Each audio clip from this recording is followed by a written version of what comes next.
Hi, my name is June Edwards, and I am your senior topics instructor.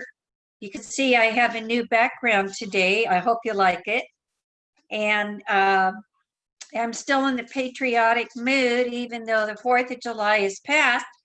But I got my July calendar here, and I want to talk to you about what this week has been known for. This was the second week of, or is still the second week of July.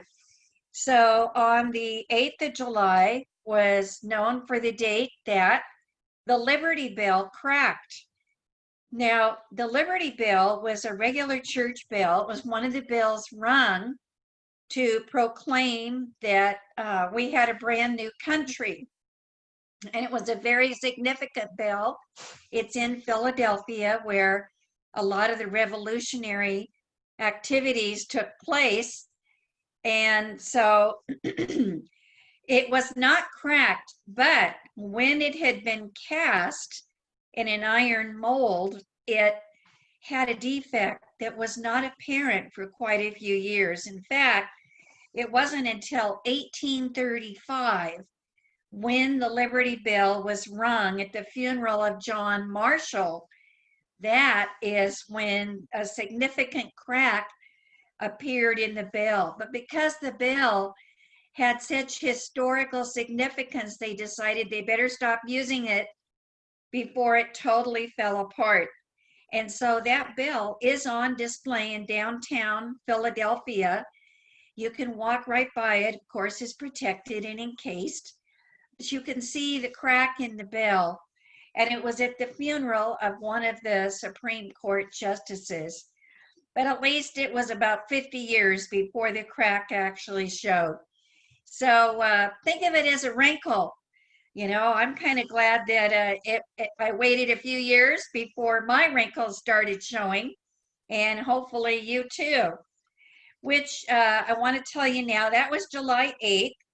So then July 9th, I hope you guys celebrated it, was National Sugar Cookie Day. We all love our sugar cookies, especially I love to make them with my grandkids near Christmas Day, and I have all the different molds. You probably did that with your children and your grandchildren too, where you make the dough, you roll it out, and then you're able to use it and make all these different stars and Christmas trees or whatever you're making. The 10th was the Teddy Bears Picnic Day. It was an old song. If you go out in the woods tonight, do-do-do-do-do. And it was about meeting the teddy bears and how they would dance around at night. Okay, on the 11th is Cheer Up the Lonely Day. Well, seniors need to do that. I think that you might not feel too lonely because you have all your friends surrounding you there at the facility. But some of us who are staying at home don't have that much family, and we're trying to find all sorts of different activities to keep ourselves busy while we're waiting on a vaccine for the COVID-19 virus. So a lot of us, especially seniors, are in quarantine. Although I have to say that I've seen a lot more traffic out there, and a lot more people are taking drives and walking dogs. Why, my dogs have gotten more walks than ever, because I love to go by and I talk to neighbors, even neighbors I didn't know. I am getting to know them on my long walks with my dogs and getting out there. On the 12th was Paper Bag Day, July 12th, and it was in I don't know what year it was. It doesn't even really say, but the paper bag was patented and a machine was developed where they could actually manufacture them. And that's what they did. Now, we don't use paper bags in the grocery store so much these days. We have to use a special plastic, and it now costs 10 cents a bag. For a while, they let us bring our own bags, cloth bags, because they thought they were saving the environment and it would save a lot of money. But actually, they're finding that the cloth bags can carry a lot of bacteria, and they don't last that long. And personally, I wish they'd go back to the old plastic bags. I'm looking now on the 13th was Barn Day, the second Sunday in July, where we honor all of our old barns around the West and back East and different farm country. And then July 14th, Bastille Day. That's a big holiday where France got its independence a few years after we had received our independence. So those are the events of the second week of July that we're looking at. And of course, next week, we're going to be looking on July 16th when Apollo the 11th took off and went for its record-setting trip on the moon. So we'll be looking forward to that. And speaking of scientific endeavors, in the last few years, there have been some what I would call mind-blowing discoveries that scientists have made. And I want to share about 5 of them with you. The first one, they have found 3 Earth-sized planets that could sustain life. Now, we don't have any way of getting there or finding out if there is anything there, but astronomers have found actually not just 1, but 7 planets outside our solar system that circle a tiny star that they named TRAPPIST-1. It's about 40 light years away. We're never going to get there in our lifetime. 3 are in what NASA calls a habitable zone, which means that water can exist there and possibly extraterrestrial life. Now, they didn't say anything about oxygen, so if I can put in my request, I would like oxygen, and I would like the temperature to be between, I would say, 60 degrees and 85. And even this planet has not been adhering to my guidelines. It has went up to 100 yesterday, been very, very, very hot. So when I decide to water my garden, I have to do it very early in the morning. And when I decide to record a meeting for you, I have to do that early. Right now it's about 8 in the morning, and I am recording this very early because once it gets hot, the Zoom meetings crash and burn, and we keep getting knocked off the internet. So anyway, the first one was 3 Earth-sized planets that can sustain life. Now here's the second one. This is a really crazy one to me. They have found shrimp who are so noisy and so loud that they decided to name them after a rock band. On the Pacific coast of Panama, scientists discovered a new type of pistol shrimp, whatever that is. It uses its large pink claws to create a noise so loud it can stun or even kill small fish with the sound. In fact, the boom created with its snapping claws can reach 210 decibels. And for comparison, a loud concert is about 110 to 140. So this is twice the amount of sound. Ouch! You wouldn't need a hearing aid for that, boy. Oh, the team members named it Synalpheus pink Floydi, inspired by their love of the rock star Pink Floyd. Crazy, huh? And here's the third one. This is kind of exciting. They have found a therapy that reverses aging in mice. Now, as we age, we all know that cells build up in our tissues and can promote age-related diseases.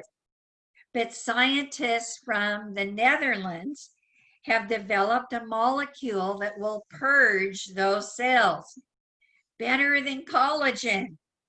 When tried on elderly mice, their fur regrew, their kidney function improved, and they could run twice as fast as untreated mice.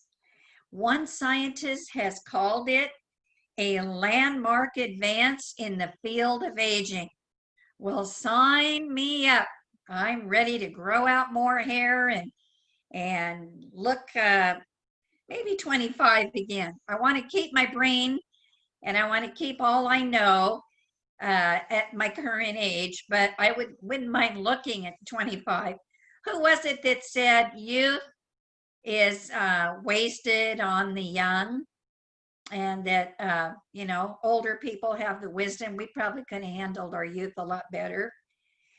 Here's number 4 in our mind-blowing discoveries.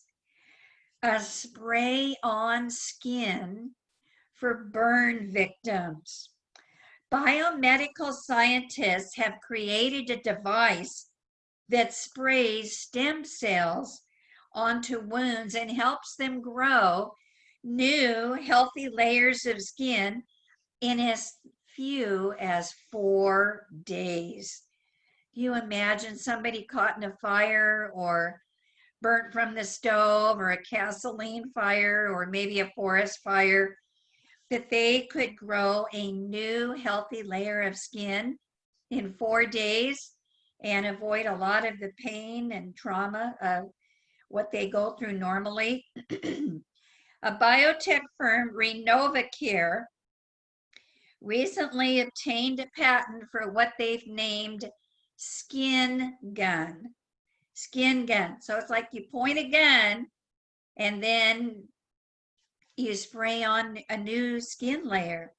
They've used it successfully to treat dozens of burn patients in trials.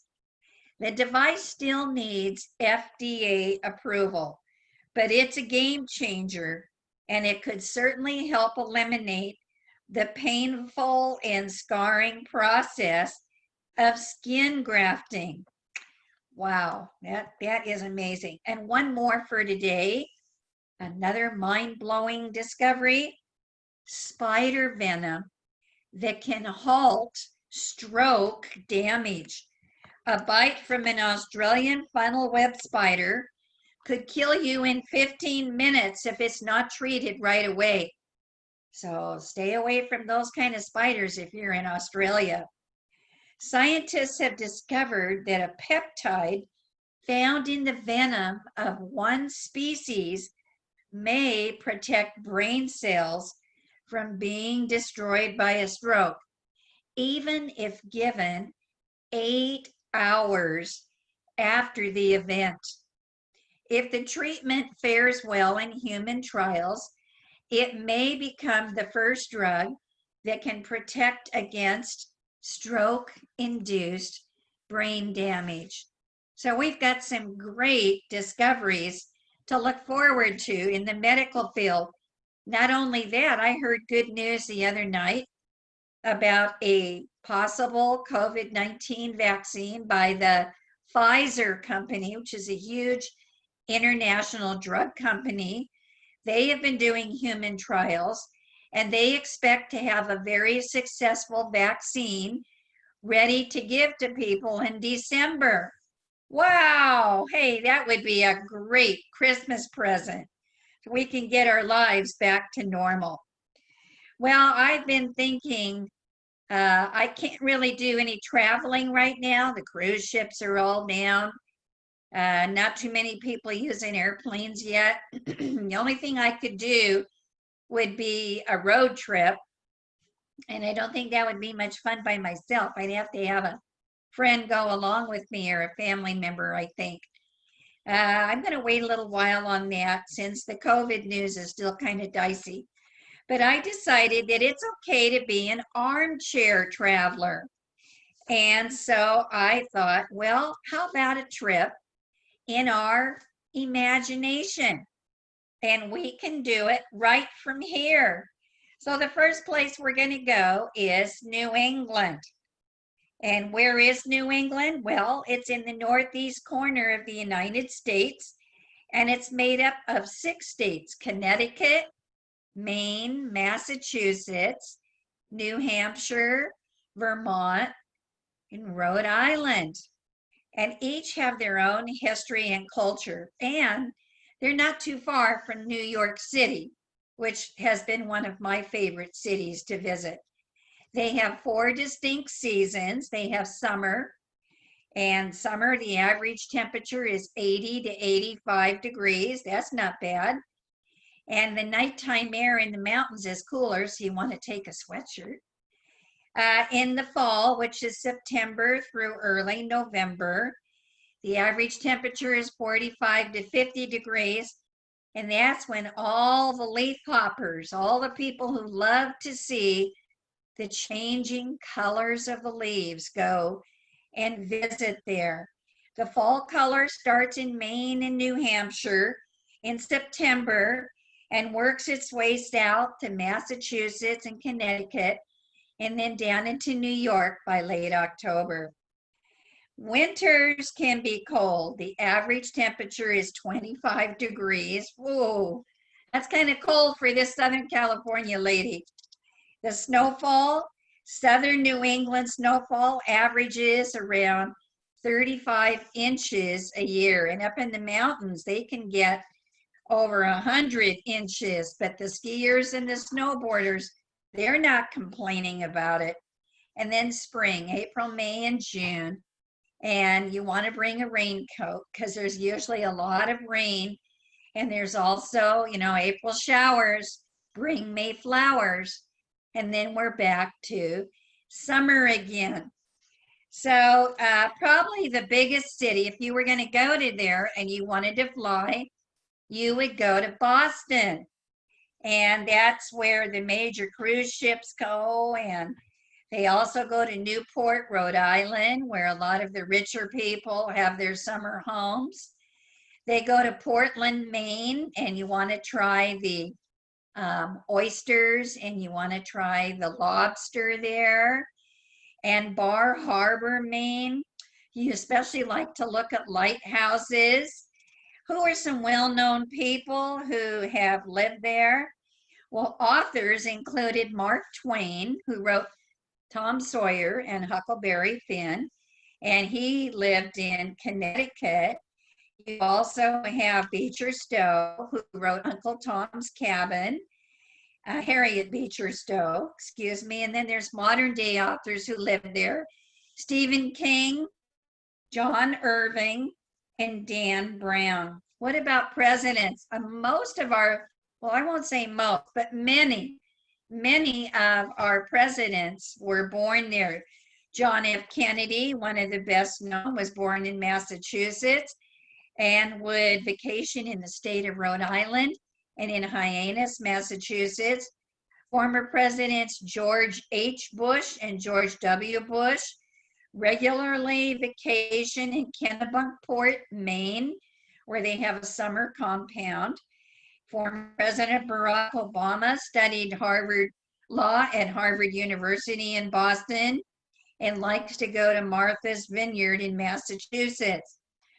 There's been films made there, including Jaws, White Christmas, Carousel, On Golden Pond, Mystic River, and The Departed. And of course, it's one of the most historic areas because so much of the American Revolution was fought there. Our earliest English settlements were in the New World, and it was the arrival of the Pilgrims who sailed from England aboard the Mayflower in 1620 in search of religious freedom. And the British colonies of New England were among the first who really actively sought to get their independence from the British Crown. And one of their demonstrations included the Boston Tea Party. In the 19th century, New England played an important role in the movement to abolish slavery.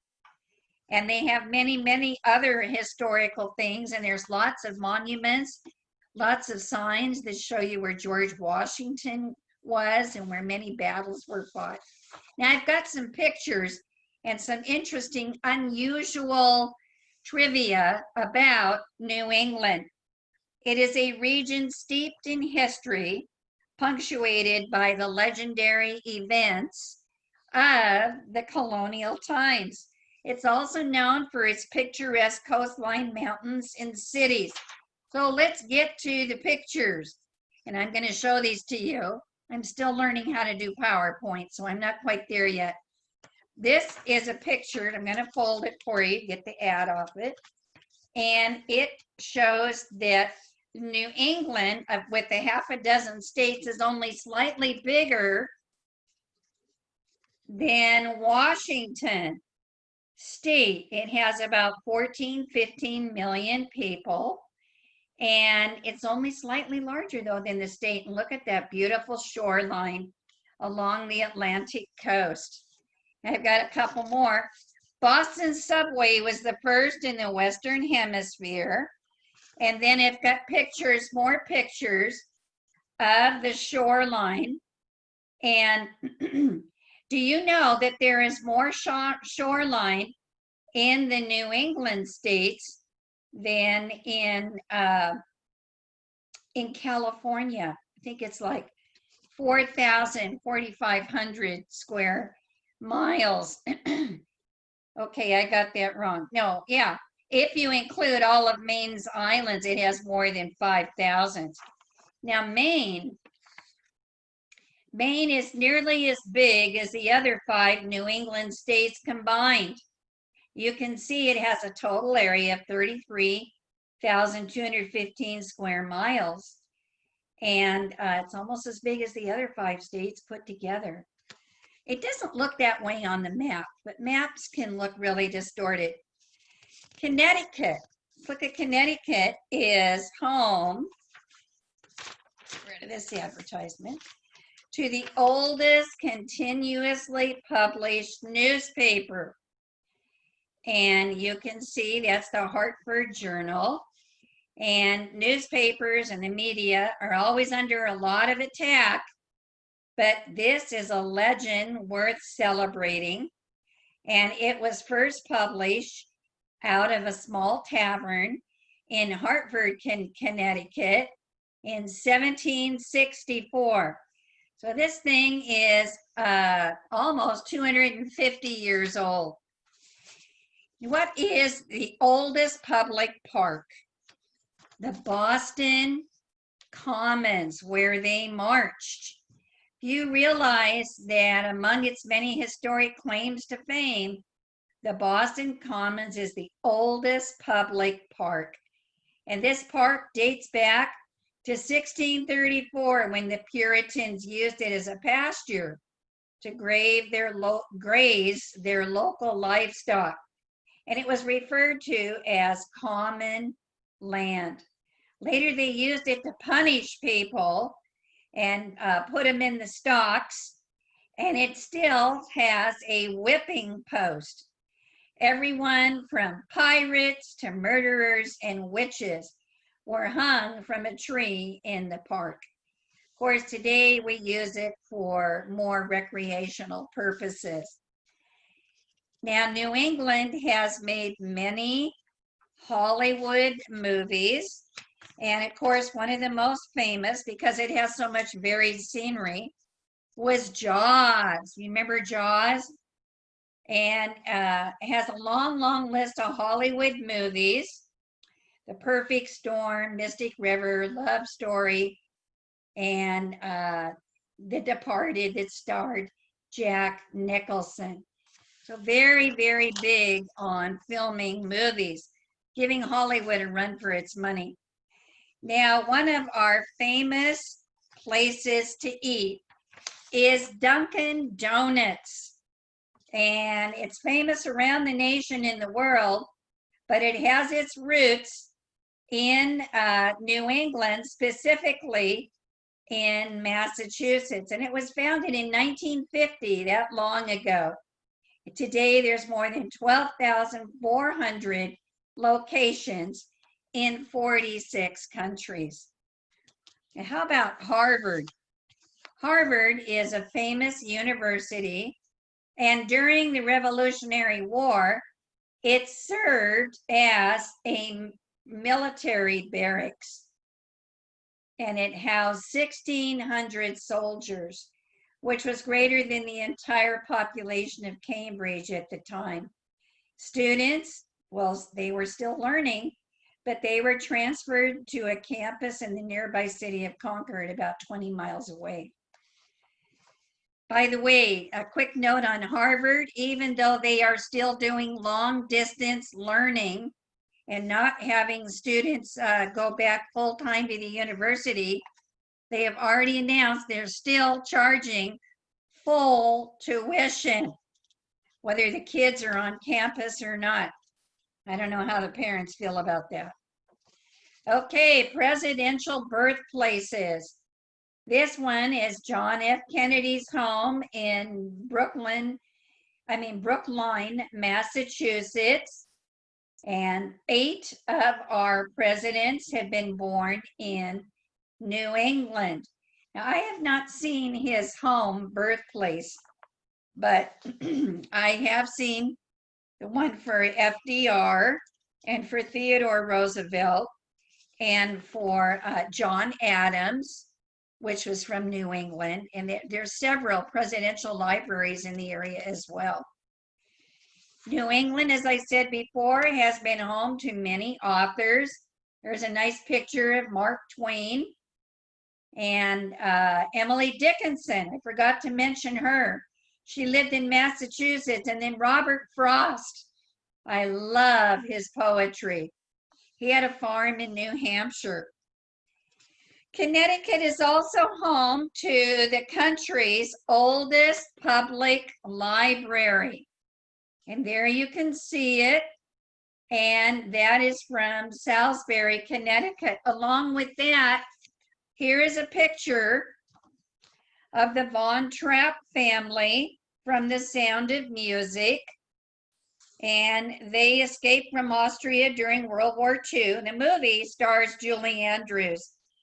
But a lot of people don't know that they did settle in New England.